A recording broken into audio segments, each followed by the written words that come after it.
Sa araw pala na to guys, maghahatid ako ng aking pamangkin papuntang terminal to sa Pasay City.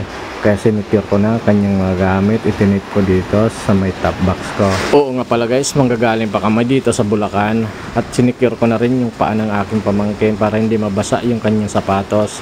DIY ko muna to ng plastic bag at itinit ko sa kanyang paa para siguradong hindi na talaga mababasa kasi nakasapatos na ang aking pamangkin dito. At ng goods na ang lahat, pinagsuot ko na rin siya ng pambaba na kapote para kahit papano hindi talaga mabasa yung kanyang pantalon. At sinunod ko na rin yung pantas niyang kapote, yung may hood, para goods na goods talaga, hindi talaga mababasa ang aking pamangkin hanggang makarating kami sa terminal to sa Pasay City. Wala kasing tigil talagang ulan ngayon dito sa amin. Para in case talaga na lumakas ang ulan sa daan, nakaready na talaga kami, hindi na kami pahinto-hinto, tuloy-tuloy na aming biyahe. Kulang-kulang din kasi 2 oras yung biyahe namin papunta sa Pasay. Ang oras pala ngayon nasa alas 8 na, kaya kailangan na rin namin umalis kasi ang usapan nila ng kanyang tita alas 10 ng umaga, kaya dapat maaga kami makarating doon. Di bali na kaming mag-antay doon.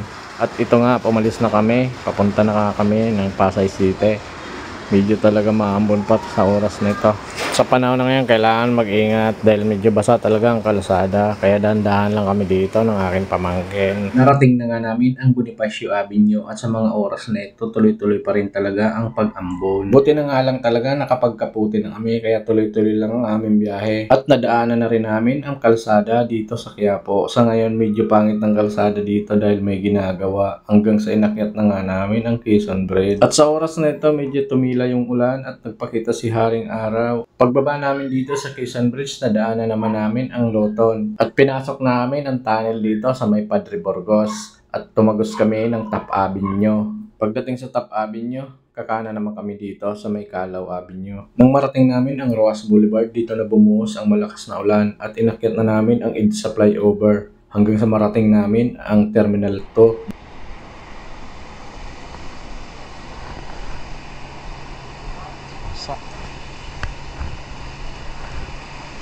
Grabe ang ulan.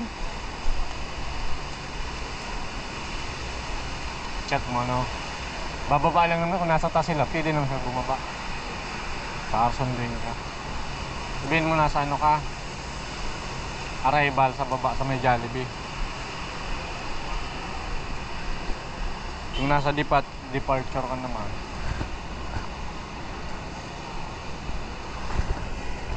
Nasa gitna. Di, aakit ka lang naman dito. As departure.